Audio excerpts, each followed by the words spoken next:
레위기 2장 1절에서 10절 말씀까지 같이 읽도록 하겠습니다. 누구든지 소재의 예물을 여호와께 드리려거든 고운 가루로 예물을 삼아 그 위에 기름을 붓고 또 그 위에 유향을 놓아 아론의 자손 제사장들에게로 가져갈 것이요 제사장은 그 고운 가루 한 움큼과 기름과 그 모든 유향을 가져다가 기념물로 제단 위에서 불사를 지니 이는 화제라. 여호와께 향기로운 냄새니라. 그 소제물에 남은 것은 아론과 그의 자손에게 돌릴지니 이는 여호와의 화제물 중에 지극히 거룩한 것이니라.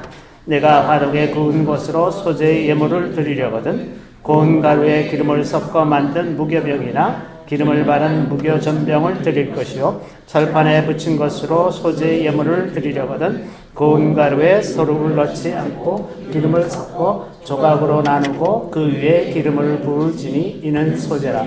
내가 너희의 것으로 소제를 드리려거든 고운 가루와 기름을 섞어 만들지니라. 너는 이것들로 만든 소제물을 여호와께로 가져다가 제사장에게 줄 것이요 제사장은 그것을 제단으로 가져가서 그 소제물 중에서 기념할 것을 가져다가 제단 위에서 불사를 지니 이는 화제라. 여호와께 향기로운 냄새들아.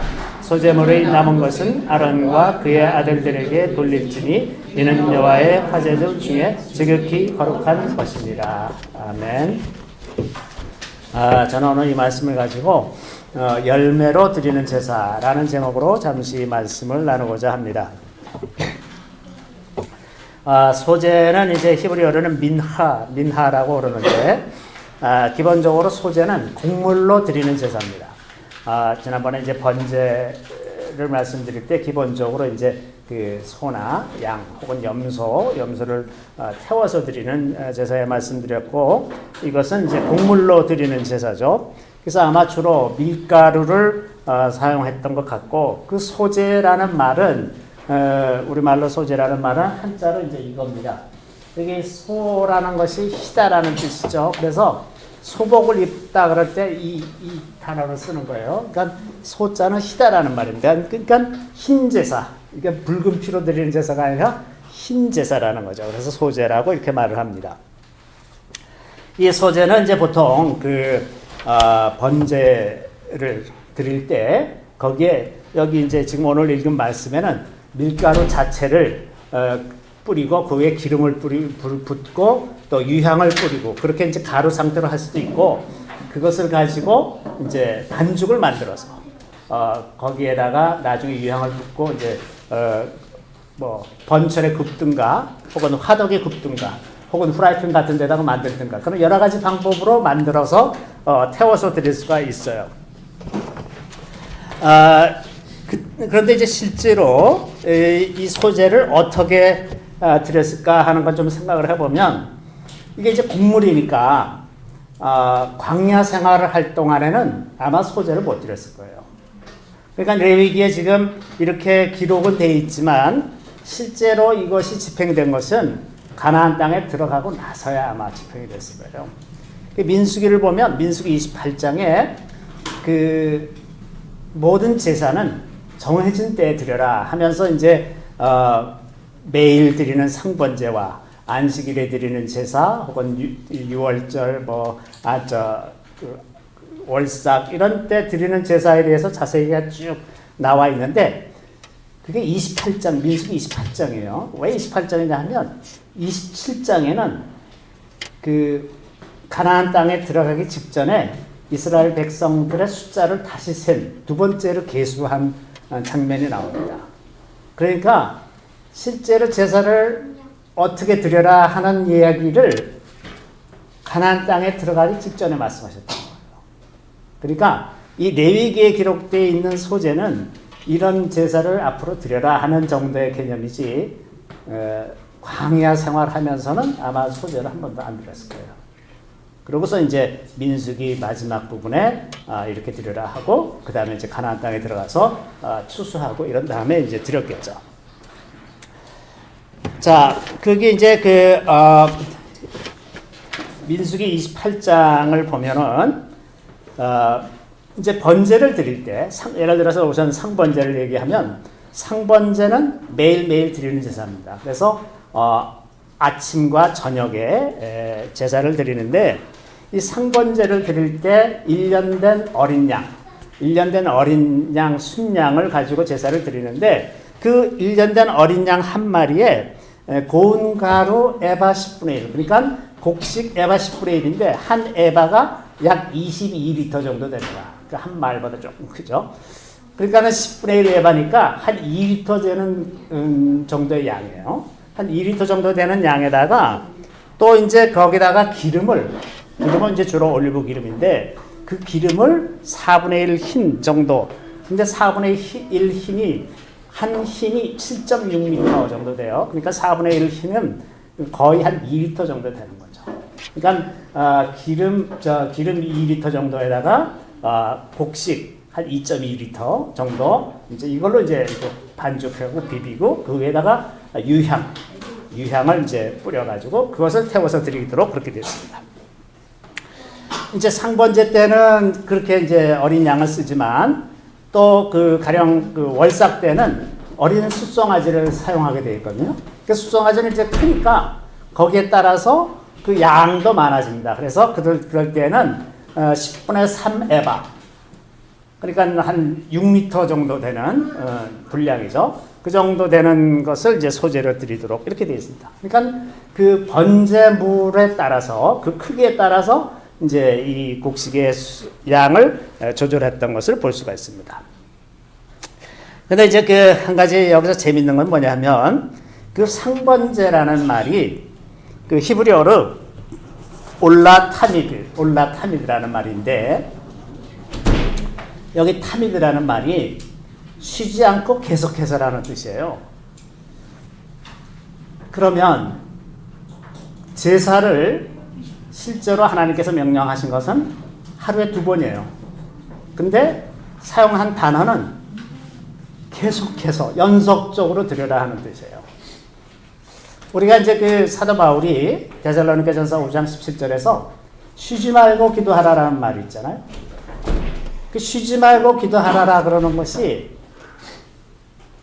그냥 깨어 있을 때는 항상 기도만 하고 있으라는 뜻이냐? 그게 아니에요. 아마 사도 바울이 그런 말을 한 근거가 이 상번제일 거예요. 근데 상번제는 오전과 오후에 드립니다. 아침과 저녁에 2번. 근데 그렇게 하면 그게 상번제예요. 항상 제사를 드리고 있는 거예요. 그래서 저는 아침 저녁에 기도 드리는 것 이것이 항상 기도 드리는 거 수준이라고 생각을 하고 근데 유대인들은 하나님의 말씀을 철저하게 지키기를 원하기 때문에 거기다가 플러스 알파를 항상 합니다. 그래서 하루에 3번 하죠. 그래서 베드로가 하루에 3번 기도를 합니다. 이것이 유대인들의 습관이었어요. 그래서 항상 기도하라, 쉬지 말고 기도하라 이렇게 얘기하면 제 생각에는 하루에 아침 저녁에 기도하는 것 이것을 얘기하는 걸 거예요. 제가 개인적으로는 예전에 이제 늘 그 아침에만 기도를 하곤 했었는데 어느 날 하나님께서 이제 저녁 때에도 좀 기도를 드려라. 그래서 제가 이제 그거는 매일 드린다고 장담을 못 하겠습니다. 그러고서 이제 기도를 했어요. 아침 저녁으로 기도를 하는데 그게 그 수준인 것 같아요. 제 생각에 그게 항상 기도하는 수준이라고 생각합니다. 또 이제 그 소재를 드릴 때 오늘도 이 본문에서 보면 고운 가루로 드리도록 되어 있습니다. 고운 가루. 지금은 이제 방앗간에서 빠니까 아주 곱게 잘 빠지지만 이 시대에는 이제 맷돌로 갈아야 되잖아. 맷돌로 갈거나 절구를 찧어야 되기 때문에 이 고운 가루 만드는 것이 굉장히 정성이 들어가야 됩니다. 그렇죠? 한번 갈고 또 채로 치고 또 다시 찧고 다시 하고 이렇게 해서 이제 고운 가루를 만들어야 되기 때문에 상당히 정성스럽게 준비하지 않으면 고운 가루가 만들어지지 않는 거죠. 그러니까 이런 정성이 필요하다는 것이고 그 예배가 본질적으로 이러한 정성이 늘 필요한 것이라고 하는 겁니다. 또 이제 그 위에 유향을 붓도록 되어 있는데 유향이 이게 이제 비싼 향이에요. 그래서 이 유향을 붓는 것은 하나님 앞에 그 향기로운 제물이 되도록 여기 오늘도 이제 9절에 보면 그 소제물 중에서 기념할 것을 가져다가 제단 위에서 불사를 지내 이는 하저라 여호와께 향기로운 냄새를 만들기 위해서 거기 이제 유향을 붓습니다. 유향.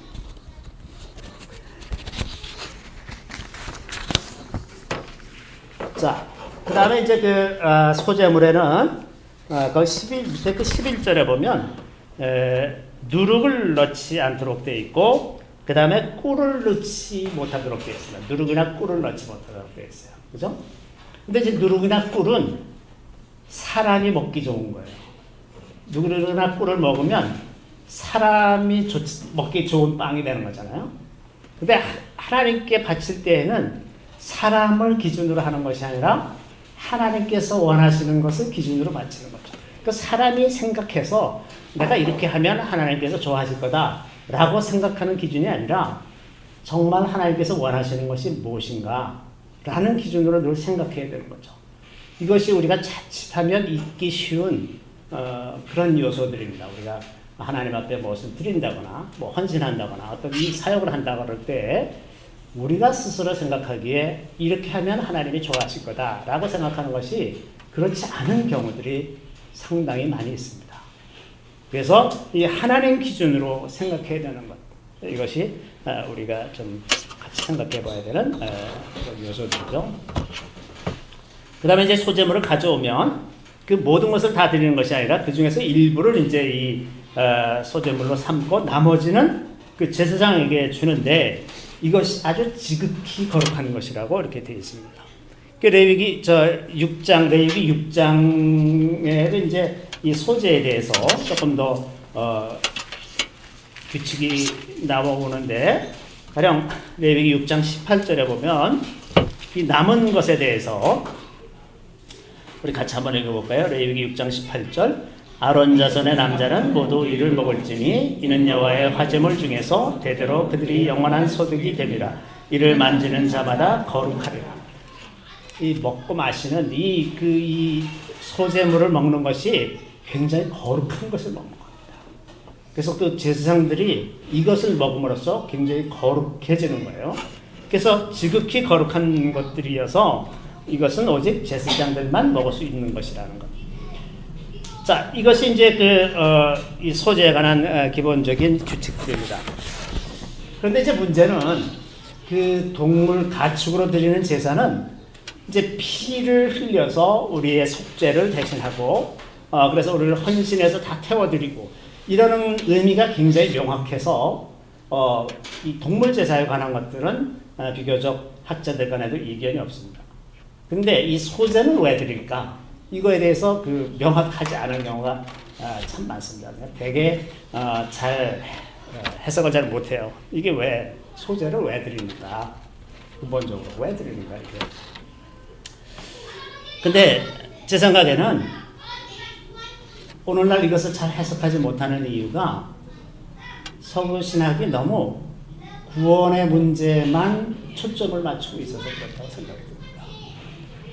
예수 그리스도의 보혈로 구원 얻었으면 그것으로 충분한 것처럼 생각을 하는 경향이 굉장히 많이 있잖아요. 그래서 예수 그리스도의 보혈만 강조하지 구원 얻은 사람이 어떻게 살아서 무엇인가를 열매를 맺는 것에 대해서는 별로 관심 갖지 않아요. 그 열매에 대해서는 그렇게 강조를 하지 않습니다. 그런데 예수님이 말씀하시는 비유들을 보면 언제나 열매에 관해서 말씀하세요. 이게 지금 우리가 예수께서 전하신 복음과 교회에서 전하는 복음이 어긋나는 부분, 대표적으로 어긋나는 부분이 지금 이 열매에 관한 겁니다. 예를 들면 그 씨 뿌리는 비유 같은 데서 보면 씨를 뿌리는 사람이 가서 뿌리는데 어떤 것은 길가에 떨어지고 어떤 것은 돌밭에 떨어지고 어떤 것은 가시덤불에 떨어졌는데 이것들은 다 열매를 맺지 못하는 거예요.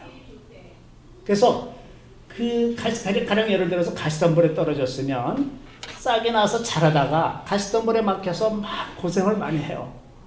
근데 결국은 아무 열매를 못 맺어. 그러면 그 고생하는 것이 아무 소용이 없어요. 또 돌밭에 떨어져서 처음에는 잠시 기쁨으로 받아서 싹이 났는데 뿌리를 내리지 못해서 그냥 말라버렸어요. 그러면 그것은 하나님 앞에서 아무 소용이 없어요. 옥토에 떨어져서 건강하게 잘 자라나서 30배, 60배, 100배로 열매 맺는 것만 의미가 있는 거거든요. 그게 하늘나라는 그런 것이라고 했어요. 그러니까 예수님이 말씀하시는 하늘나라는 아주 분명하게 무슨 열매를 맺어야 되는 거예요. 또 달란트의 비유 같은 데서도 보면 한 주인이 길을 떠나면서 한 종에게는 5달란트, 또 다른 종에게는 2달란트, 또 다른 종에게는 1달란트를 맡기고 이제 갔다 왔더니 5달란트 받은 사람은 즉시로 가가지고 그것을 장사해서 또 5달란트를 남기고, 2달란트 받은 사람도 즉시로 가서 또 장사해서 2달란트를 남겼더니 주인이 와서 이제 참 칭찬을 하면서 착하고 충성스러운 자가 내가 작은 일에 충성했으니 나의 큰 기쁨에 참여할 것이다. 그랬는데 이제 마지막 종은 1달란트를 다시 가지고 와서 주인은 뿌리지 않은 데서 거두는 사람인 줄로 내가 알았으므로 내가 이것을 땅에 묻어두었다. 이것을 다시 가져왔습니다. 그러니까 약하고 게으른 종아, 약하고 게으른 종아. 그러면서 이 바깥 어두운 데 내가 쫓아라. 이를 갈며 슬퍼하게 될 것이다. 그렇게 말씀하시잖아요. 그러니까 여기서도 보면은 그 맡겨진 일에 대해서 어떤 열매, 어떤 결과가 있어야 될 것을 말씀하시는 거죠. 이것이 예수님이 말씀하시는 천국 비유라 하는 겁니다. 또 예수님은 요한복음 15장에 그 포도나무, 나는 포도나무요, 너희는 가지다. 그러시면서 너희가 내 안에 있으면 저절로 열매를 많이 맺나니 너희가 나를 떠나서는 아무것도 할 수 없다. 이렇게 말씀하세요. 그러니까 예수 안에 붙어 있으면 열매를 맺는 것이 저절로 되는 것이다. 근데 붙어 있지 않으면 아무 열매를 맺을 수가 없잖아요.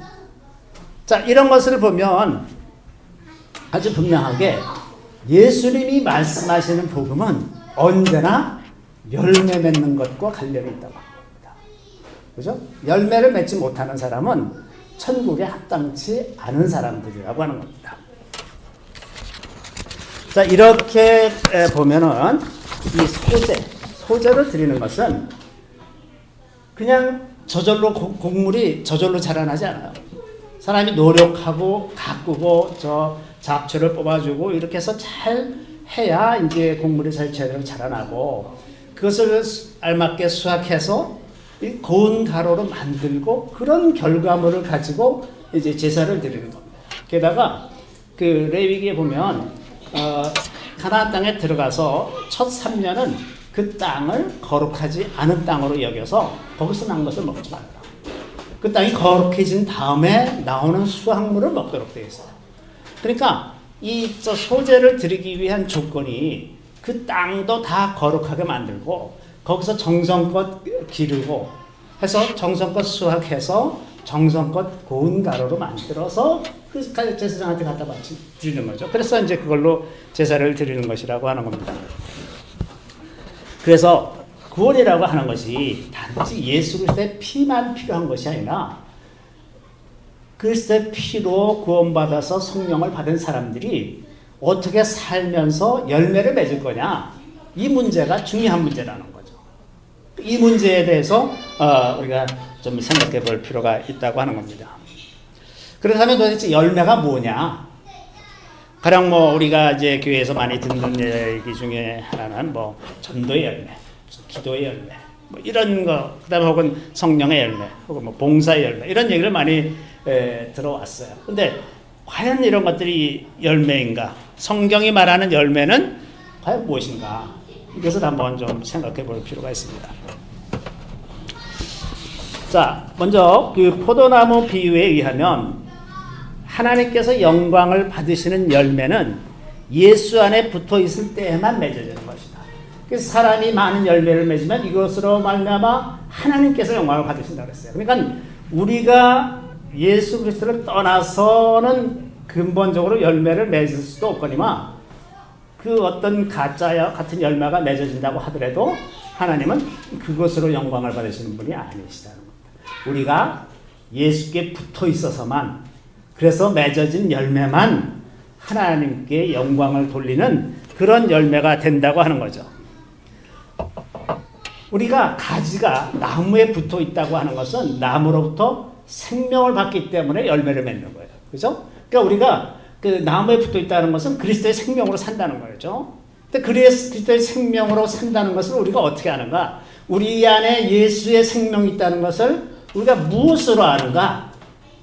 그것은 성령입니다. 성령. 우리 안에 성령이 계시면 우리가 하나님의 생명을 받고 있는 것이고, 성령이 없으면 하나님의 생명이 없는 것이고 하나님과 아무 관계가 없는 사람이죠. 그래서 로마서 8장 9절에는 만일 너희 속에 하나님의 영이 거하시면 너희가 육신에 있지 아니하고 영에 있나니 누구든지 그리스도의 영이 없으면 그리스도의 사람이 아닙니다. 그리스도의 영이 없으면 그리스도의 사람이 아니에요. 예수 그리스도로부터 끊어진 사람입니다. 그래서 무엇보다도 성령 안에 있는 사람이 그리스도의 생명을 가진 사람이죠. 그리스도의 생명은 그리스도의 사랑입니다. 그리스도의 사랑 안에 거하는 것이 곧 그의 계명을 지키는 것이라고 말씀하십니다. 요한복음 15장 10절에 보면 우리 같이 한번 찾아볼까요? 요한복음 15장 10절 말씀입니다.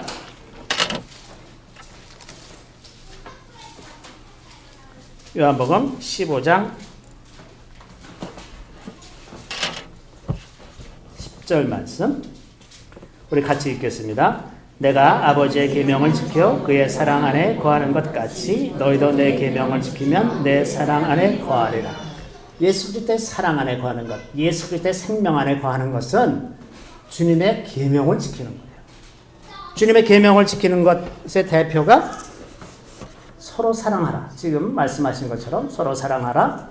하나님을 전심으로 사랑하고 이웃을 또 그와 같이 사랑하는 것. 이것이 주님께서 원하시는 것. 그래서 그 계명 안에 거하는 것이고 그 계명 안에 그 계명을 지키는 것이 그리스도의 사랑 안에 거하는 것이라 이렇게 말할 수가 있습니다. 그러니까 열매라고 하는 것은 무엇보다도 성령과 말씀으로 사는 삶이에요. 성령과 말씀으로 사는 삶에서 이제 열매가 시작이 되는 겁니다. 시작이 되는 거죠. 그래서 열매는 언제나 순종의 결과입니다. 순종 없이 열매 없습니다. 자, 그래도 만약에 성령 없이 말씀으로 사는 것이 가능한가? 성령 없이 말씀으로 사는 것. 그것이 받으실 만한 열매가 될 수 있는가? 이것을 생각할 때 우리가 대표적으로 유대인들을 생각해 볼 수가 있습니다. 유대인들은 지금도 경건한 유대인들은 하나님의 말씀대로 살려고 굉장히 많이 애썼습니다. 그 성경을 지키려고 애쓸 뿐만 아니라 자기네가 만들어놓은 구전 전통에 의해서 만들어놓은 수많은 계명까지도 지키면서 살려고 무지 애를 씁니다.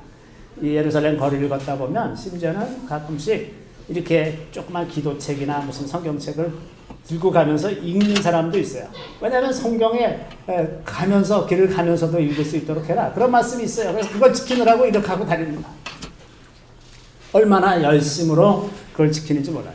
성경을 한번 읽기 위해서는 손을 깨끗이 씻고 성경을 읽고 이런 게 아주 그냥 습관이 돼 있어서 아주 평생을 그 많은 계명으로 옥죄이면서 사는 사람들이 얼마나 많은지 몰라요. 근데 그 사람들이 그래서 많은 열매를 맺고 있는가?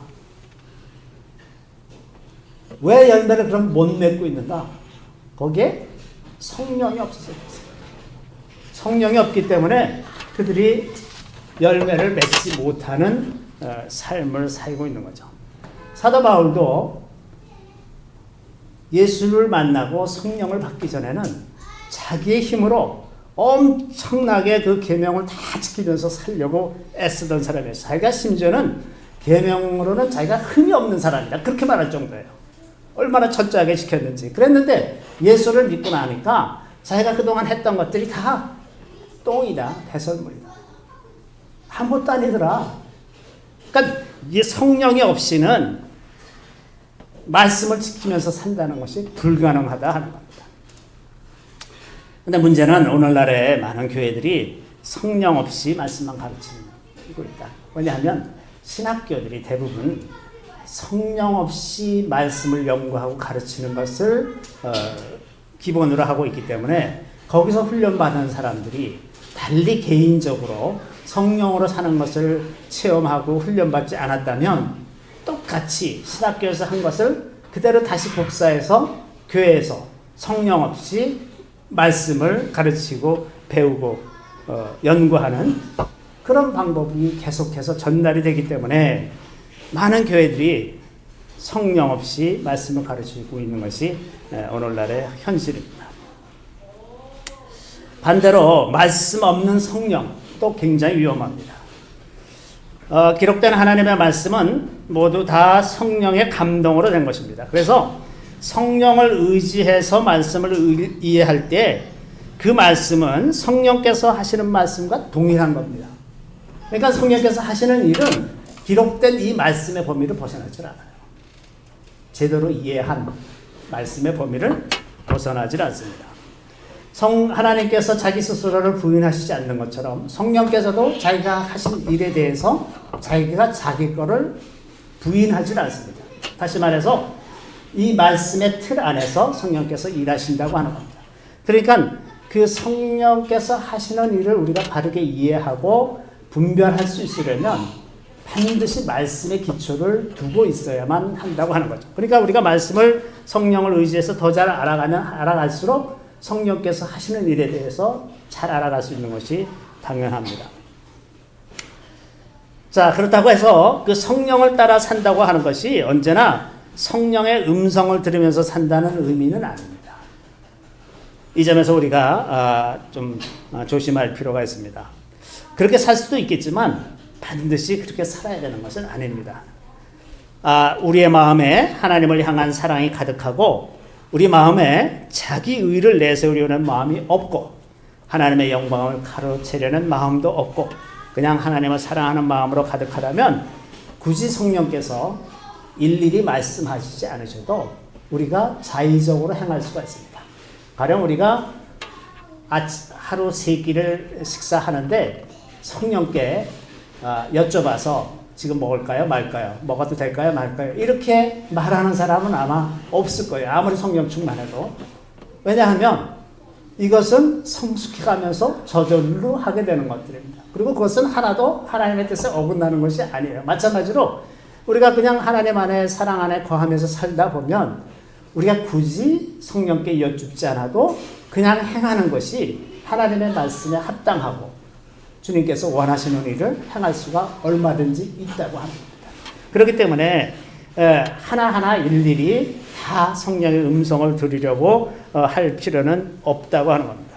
예를 들면 우리가 불편해진 이웃과 화해하고 서로 용서하는 일이라든지 혹은 곤경에 처한 이웃을 돌보는 것이라든지 가난한 자들에게 먹을 것을 주는 일이라든지 이런 일들은 우리가 굳이 여쭙지 않아도 얼마든지 자의적으로 행할 수 있는 일이고 그것이 우리의 의를 위해서 행하는 것이 아니라면 얼마든지 하나님께서 받으실 만한 열매로서 할 수 있는 일이라고 하는 겁니다. 가령 우리가 기도하고 예배하는 일도 마찬가지로 우리가 일일이 여쭤보고 지금 예배 드릴까요? 지금 기도할까요? 이렇게 하지 않잖아요. 우리가 좋은 습관을 가져서 예배하고 기도하는 것도 우리가 하나님을 경외해서 하는 저절로 맺어지는 성령의 열매라고 할 수가 있다고 하는 겁니다.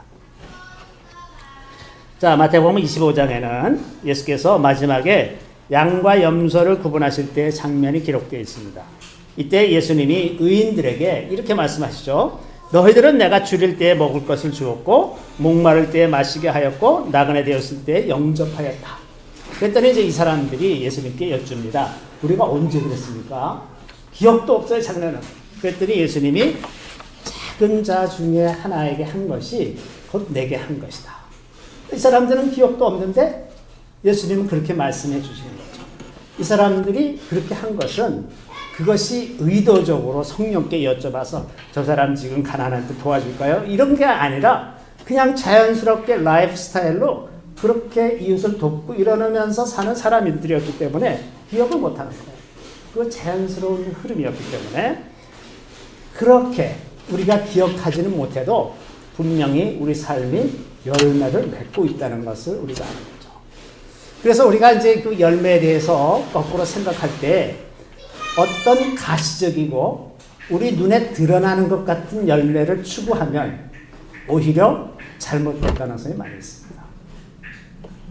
그냥 순종하면서 사는 것에 포커스를 맞추면 그 순종의 결과가 어떻게 됐는지 나는 모르지만 그 하나하나가 하나님께서 받으실 만한, 하나님께서 영광을 받으시는 그런 열매들이 될 것이라고 하는 겁니다.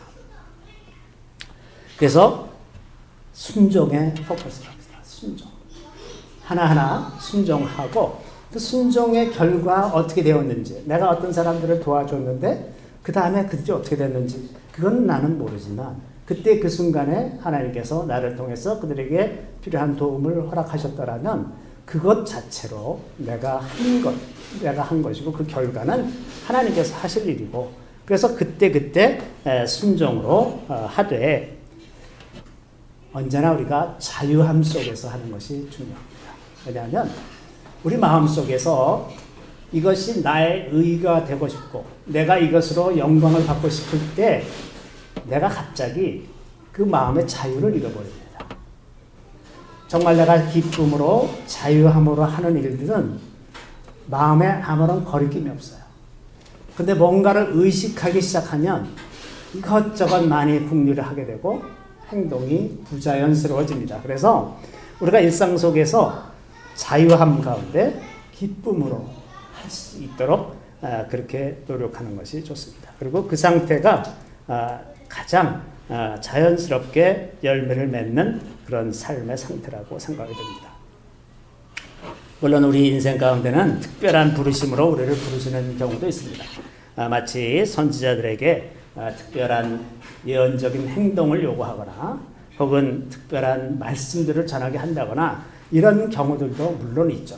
그럴 때 그것을 우리가 이해할 수도 없고 받아들이기가 참 어렵지만 주님께서 그들의 마음 가운데 그것을 전하지 않으면 견딜 수 없는 불붙는 마음을 주셔서 할 수 없이 가서 전하게 하고 이렇게 하는데, 이러한 특별한 부르심에 순종하는 경우도 있지만 그렇지 않다고 하더라도 우리 일상 속에서 하나하나 말씀에 따라 성령의 이끄심에 따라 순종하면서 살아가는 것 자체가 우리에게 열매라는 것을 우리가 생각해 볼 필요가 있습니다. 그래서 우리의 삶은 일생을 거쳐서 드리는 소제가 됩니다. 소제로 제사를 드리는 것은 우리의 삶을 통해서, 부르신 이후에 우리의 모든 삶을 통해서 살아가는 순종의 열매가 하나님을 영화롭게 하고 하나님께 향기로운 제물로 올려드리게 되는 것입니다. 그래서 우리가 드리는 번제, 우리가 온전히 헌신해서 드리는 번제와 더불어 소제 제사로 하나님을 영화롭게 하는 것, 그것이 오늘날 우리를 순종을 향해서 부르신 하나님의 부르심입니다. 잠시 기도하겠습니다. 주님, 우리의 삶의 모든 영역에서 주님께 순종하고 성령의 이끄심을 따라 삶으로 말미암아 우리 삶에서 많은 열매로 우리 주님을 영화롭게 하는 저희들이 다 되게 하여 주시기를 간절히 바라옵고 나옵니다. 우리의 삶의 열매가 우리 안에 충만하게 하여 주시기를 원합니다. 우리가 모든 범사에 우리의 삶의 모든 영역에서 온전히 우리 주님께 우리를 드려서 주님께서 이 땅에 저희들을 보내실 때에 저희들을 통해서 하시고자 했던 그 모든 일들을 온전히 다 이루고 주님 앞에서 기쁜 마음으로 설 수 있는 저희가 다 되게 하여 주시기를 우리 구주 예수 그리스도의 이름으로 감사하며 기도드립니다. 아멘.